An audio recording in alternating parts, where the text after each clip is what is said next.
Hollywood silver screen presenting soldier boy. ये 6 साल के बच्चे सरगई की जिंदगी की सच्ची कहानी है, जिसने वर्ल्ड वॉर 2 के वक्त जर्मन्स के खिलाफ युद्ध किया। ये कहानी वर्ल्ड वॉर 2 के वक्त की है, जब एक तरफ जर्मन की सेना थी और दूसरी तरफ सोवियत संघ की सेना। इसी माहौल में हमें एक गांव में एक घर को दिखाया जाता है, जहां पर 6 साल का बच्चा सरगई सो रहा होता है। तभी उसका दरवाजा कोई नॉक करता है। जब वो दरवाजा खोलता है तो वहां पर उसकी पड़ोस में रहने वाली आंटी होती है। सरगई पूछता है कि मेरी मॉम और मेरा भाई कहां पर है। वो बताती है कि जर्मन्स ने हमारे गांव के ऊपर हमला कर दिया और अब तुम्हारी मॉम और भाई इस दुनिया में नहीं रहे। वो उसे खिड़की से बाहर भेजती है और कहती है कि तुम यहाँ से भाग जाओ। सरगई इस जगह से भाग जाता है और तभी सरगई की आंट को भी जर्मन सैनिक मार देते हैं। सरगई अपनी जान बचाने के लिए जंगल में भाग जाता है। हालांकि वो मात्र 6 साल का बच्चा है, लेकिन वो बहुत ज्यादा बहादुर होता है, इसीलिए वो डरता नहीं है। अगली सुबह वो देखता है कि वहां पर जर्मन सैनिक आ गए, इसीलिए वहीं पेड़ों के पीछे छुप जाता है और अगले पल वहां पर एक सांप आता है, लेकिन वो अपना मुंह बंद कर लेता है ताकि सांप को उसका पता ना चले। वो सांप से बिल्कुल भी नहीं डरता और जब जर्मन सैनिक वहां से चले जाते हैं तो सरगई उस जगह जाता है जहां पर जर्मन सैनिक खाना खा रहे थे।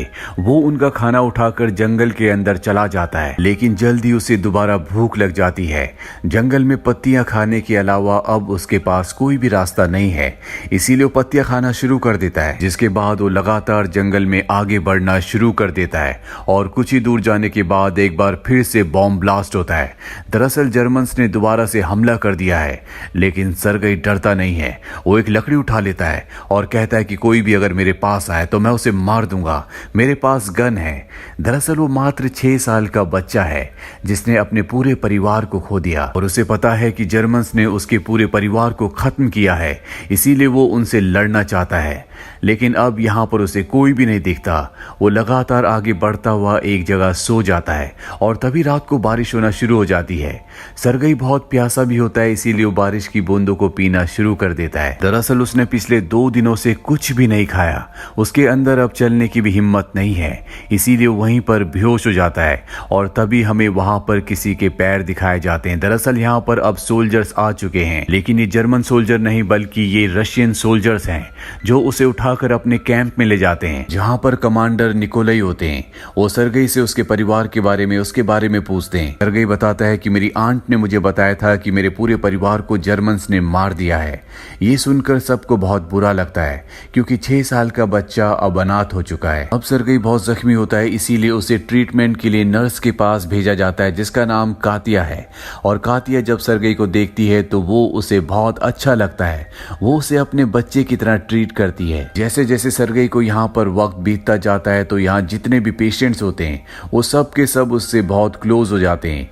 सरगई की बातें सबको बहुत अच्छी लगती है। साथ ही कमांडर निकोलाई भी उसे बहुत पसंद करते हैं। वो उससे बातें करते हैं और जब कमांडर निकोलाई सरगई से मिलने के लिए आते हैं तो वो उनसे कहता है कि मैं आपकी गन देखना चाहता हूँ। कमांडर निकोलाई उसे अपनी गन दिखा देते हैं, क्योंकि अब वो उसे अपने बेटे की तरह मानते हैं। इसके बाद कमांडर निकोलाई बाहर जाते हैं, जहां पर नर्स कातिया उनसे मिलती है।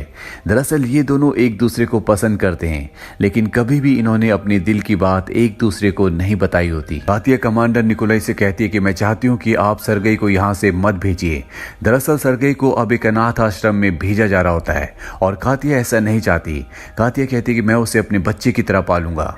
कमांडर निकोलाई कहते हैं कि ऐसा नहीं हो सकता, यहाँ का माहौल जंग का है और मैं नहीं चाहता कि एक बच्चे की जान को खतरा हो। ये कहकर वो यहाँ से चले जाते हैं।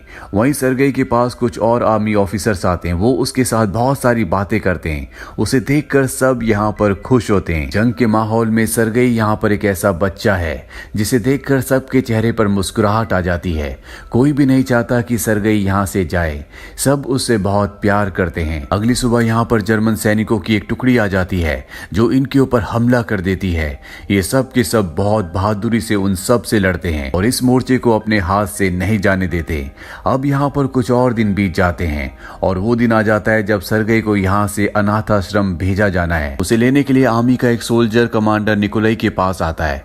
कातिया उसे लेकर कमांडर के पास जाती है, लेकिन कातिया यहाँ से चली जाती है क्योंकि वो सरगई को जाते हुए नहीं देख सकती। कमांडर निकोलाई भी उससे बहुत प्यार करते हैं, लेकिन वो उसकी जान को खतरे में नहीं डालना चाहते, इसीलिए वो उसके साथ कुछ वक्त बिताते हैं। कमांडर निकोलाई चाहकर भी सरगई की आंखों में नहीं देख पा रहे होते, क्योंकि वो खुद भी नहीं चाहते कि सरगई यहाँ से जाए। कमांडर निकोलाई ने सरगई के लिए लकड़ी की एक गन बनाई होती है, वो उस गन को सरगई को देते हैं। सरगई भी इस जगह से नहीं जाना चाहता। वो गन लेने के बाद वो कमांडर के गले लग जाता है, जिससे कमांडर निकोलाई का दिल पूरी तरह से पिघल जाता है और वो सरगई से कहते हैं, क्या तुम मेरे बेटे बनोगे? सरगई कहता है कि हाँ। और अब सबको पता चल चुका है कि कमांडर सरगई को लीगली अडॉप्ट करना चाहते हैं। उन्होंने उसे अपना बेटा बना लिया है। सरगई को अब यहीं रहना है, इसीलिए सब बहुत खुश हो जाते हैं। अगली सुबह सरगई जब उठता है तो सब ने मिलकर उसके लिए एक ड्रेस बनाई होती है, साथ ही आर्मी के जूते भी। उन्हें पहनकर वो खुशी खुशी सबको दिखाने के लिए जाता है, पर तभी यहाँ पर जर्मन प्लेन्स आ जाते हैं जो इनके ऊपर हमला कर देते हैं। बहुत सारे सोल्जर्स घायल हो जाते हैं। कैप्टन निकोलाई किसी तरह से सरगई को बचा लेते हैं, और जब जर्मन्स के प्लेन्स यहाँ से चले जाते हैं तो सरगई सबकी मदद करना चाहता है और सबके पास जाता है, लेकिन कोई उसकी बात नहीं सुन रहा होता। इसीलिए वो उस कैंप में जाता है जहाँ पर सभी घायल सोल्जर्स होते हैं। यहाँ पर एक सोल्जर की दोनों आंखें चली गई होती है। उसके घर से उसके लिए लेटर भी आया होता है, और वो सरगई से कहता है, क्या तुम इस लेटर को पढ़ सकते हो? सरगई मात्र 6 साल का बच्चा है, उसे पढ़ना नहीं आता, लेकिन फिर भी वो उसके लिए चिट्ठी पकड़कर कुछ ना कुछ बोलना शुरू कर देता है, और वो उसे ये भी कहता है कि तुम्हारी गाय ने अब बहुत सारा दूध देना शुरू कर दिया है। वो सोल्जर कहता है, लेकिन मेरे पास तो कोई भी गाय नहीं है। तभी बगल में लेटा हुआ सोल्जर कहता है कि जो ये बोल रहा है तुम सुनते रहो, और इसके बाद वो उसका लेटर अपने मन से पढ़ना शुरू कर देता है, जिसे सुनकर सबको बहुत हंसी आती है। और जंग के इस इंटेंस माहौल में कुछ पलों के लिए खुशी आ जाती है। इसी तरह से सरगई को यहाँ पर दिन बीतते चले जाते हैं। वो अब बिल्कुल सिपाही की तरह, सोल्जर की तरह रहता है। और एक सुबह जब वो सेविंग कर रहा होता है तो उसके पास 2 सोल्जर्स आते हैं। वो उससे मजाक में पूछते हैं, क्या तुम आज डेट पर जा रहे हो? सरगई कहता है कि कभी भी सोल्जर डेट पर नहीं जाता, वो हमेशा ड्यूटी पर रहता है। दरअसल सरगई की इसी तरह की बातें यहाँ पर खुशी का एक कारण होती है। इसके बाद सरगई उस जगह जाता है जहाँ पर सभी सोल्जर्स की मीटिंग चल रही होती है, और वो कमांडर निकोलाई से पूछता है, क्या मेरे लिए कोई ऑर्डर है सर? क्या मेरे लिए आपके पास कोई काम है? वो कहते हैं कि हाँ, जितने भी सोल्जर्स के लेटर्स आए तुम उन सब को दे दो। सरगई सबके लेटर्स उन सब सोल्जर्स को दे देता है। ये काम पूरा करने के बाद अपनी दूरबीन लेकर जो सोल्जर्स ने उसे दी थी वो जंगल की तरफ निकल जाता है, और तभी वो देखता है कि झाड़ियों के पीछे 2 जूते हैं, यानी कि वो किसी के पैर हैं। वो वापस अपने कैंप में आकर अपने सैनिकों को बताता है, जिसके बाद वहां पर रशियन सैनिक जाते हैं और वो देखते हैं कि ये जर्मन जासूस है। वो उन जासूसों को पकड़ लेते हैं। इसके बाद कमांडर निकोलाई सरगई को शाबाशी देते हैं और कहते हैं कि तुम एक बहुत ही बहादुर सोल्जर हो। अब यहाँ पर सरगई को लीगली अडॉप्ट करने के पेपर्स भी आ चुके होते हैं, जिन्हें साइन करने के बाद अब कमांडर निकोलाई उसके एक लीगल फादर बन चुके हैं। इससे इन दोनों को बहुत खुशी होती है। अगली सुबह एक बार फिर से जर्मन्स इस जगह पर हमला कर देते हैं। कमांडर सरगई को कहते हैं कि तुम्हें इसी जगह बैठना होगा, तुम यहाँ से कहीं भी हिल नहीं सकते। और हमले के दौरान दोनों ही देशों के सैनिकों के बीच में घमासान लड़ाई होना शुरू हो जाती है। इस लड़ाई में इनके रेडियो का, टेलीफोन का जो तार होता है वो टूट जाता है। कमांडर निकोलाई एक सोल्जर को उस जगह भेजते हैं और सरगई भी उसके पीछे पीछे चला जाता है। रास्ते में वो सोल्जर जख्मी हो जाता है, जिस वजह से वो आगे नहीं बढ़ सकता। सरगई कहता है कि मुझे बताओ कि वायर को कैसे जोड़ना है, मैं वहां पर जोड़ कर आता हूँ। सोल्जर उसे मना करता है, लेकिन फिर भी सरगई उससे पूछकर उस जगह पहुंच जाता है और वो वायर्स को जोड़ देता है, जिससे कनेक्शन वापस आ जाता है। और कमांडर निकोलाई को, जिन्हें बहुत ही जरूरी बात करनी थी, अब वो अपने ऑफिसर से बात करते हैं। सरगई ने एक बार फिर से साबित कर दिया है कि वो एक बहुत ही अच्छा सोल्जर है। वहीं सरगई को पता है कि उसके पिता कमांडर निकोलाई नर्स कातिया को प्यार करते हैं, लेकिन वो अपने दिल की बात नहीं बोल पाते। इसीलिए वो कातिया के पास जाता है और उसे कहता है कमांडर निकोलाई की हालत बहुत ज्यादा खराब है, वो उठ भी नहीं पा रहे। ये सुनकर कातिया घबरा जाती है, और जब वो कमांडर निकोलाई के पास जाती है तो देखती है कि वो पूरी तरह से ठीक है। ये दोनों समझ जाते हैं कि ये सरगई ने जानबूझकर किया है। अब इन दोनों के बीच में थोड़ी सी बातें बढ़ जाती है, और अगली सुबह वो कातिया के पास जाते हैं और उससे कहते हैं, क्या तुम सरगई की मॉम बनना चाहोगी? यानी कि उन्होंने अपने प्यार का इजहार उससे कर दिया है।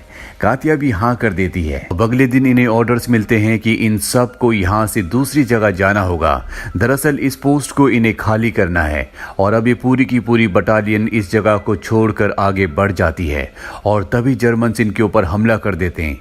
कई सैनिक घायल हो जाते हैं लेकिन लगभग सभी बच जाते हैं और ये दूसरी जगह पहुंच जाते हैं जहां पर कमांडर निकोलाई अपने जनरल से मिलते हैं और जब वो उससे बात कर रहे होते हैं तभी यहाँ पर सरगई आ जाता है जो पूरी तरह से एक सोल्जर की यूनिफॉर्म में आता है। सबसे पहले वो जनरल को और कमांडर को एक सोल्जर की तरह सल्यूट करता है और पूछता है आज मेरे लिए क्या ऑर्डर्स हैं। कमांडर निकोलाई कहते हैं कि सब सोल्जर्स को लाइन में खड़ा करो और देखो कि किस किस के जूते फट चुके हैं या किसी को भी कोई चीज की जरूरत हो तो उसका नाम नोट कर लो और इसके बाद हमें रिपोर्ट करो। सरगई ऐसे ही करता, वो एक लिस्ट बनाकर अपने पिता यानी कि कमांडर के पास और जनरल के पास आता है और लिस्ट उन्हें सौंप देता है। इसके बाद वो जनरल से परमिशन मांगता है, कहता है कि मैं चाहता हूं कि आप मेरे पिता यानी कि कमांडर की और नर्स कातिया की शादी की परमिशन दे दे।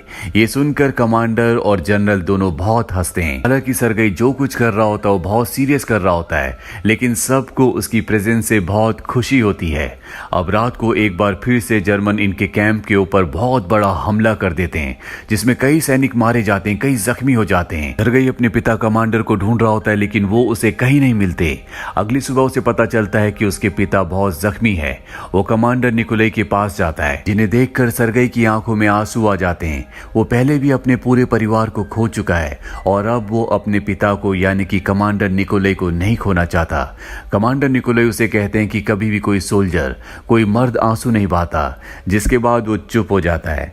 कुछ दिनों बाद कमांडर पूरी तरह से ठीक हो जाते हैं और इसके बाद सरगई, कमांडर और कातिया ये तीनों के तीनों एक हो जाते हैं। कहानी के अंत में हमें बताया जाता है कि सरगई यहीं पर नहीं रुका, वो इस बटालियन के साथ पोलैंड और जर्मनी तक गया। साथ ही उसकी सर्विसेज के लिए उसे मेडल फॉर बैटल मेरिट भी दिया गया जो कि एक सोल्जर के लिए शान की बात है। तो ये थी सरगई की एक सच्ची कहानी जो वर्ल्ड वॉर 2 के वक्त की है। उम्मीद करते हैं कि ये हिस्टोरिकल कहानी आपको पसंद आई होगी।